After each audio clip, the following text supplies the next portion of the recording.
माझा number block केलायस होय.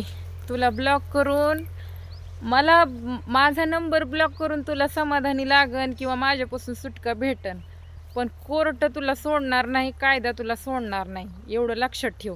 ठीक आहे, तू नको देऊ डॉक्युमेंट्स. आता तुला मागायचं सोडून दिलं आणि ठीक आहे, कॉल केला आणि मी तुला डॉक्युमेंट्स मागितले माझ्या मुलांचे. आता कायदेशीरच घेते मी. होईल मला थोडा त्रास, पहिलं पण तू हेच केलंच. तुझे संस्कार एवढ्या खालच्या थराचे आहेत म्हणून तू तसं केलंस भाड्या.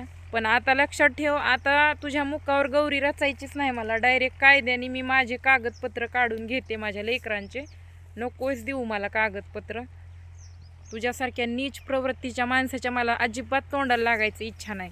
आणि तू जर नीच प्रवृत्तीचा आहेच म्हणून तर तू लेकरांचे डॉक्युमेंट्स देत नाहीत ना. अरे तू इतका खोटा आहेस. तुला वाटतंय त्या लेकराचं वाटोळं व्हावं, लेकरांचं शिक्षण व्हावं नाही, लेकरांनी भीक मागत हिंडावी. पण मी तसं होऊ देणार नाही. भाड खाऊ नको देऊ. ठीक आहे, कर ब्लॉक. आता काढू नको ब्लॉकच्या बाहेर नंबर. आणि तुझा पण नंबर मी माझ्या फोनमधला डिलीट केला आहे. आता माझ्याकडे तुझा नंबर पण नाही आहे भाड्या गुखाव्या. पण मी माझा आता विषय पण थांबवणार नाही ना. तुला काय वाकडं माझं करणं होतंय ना तर तू कर आता.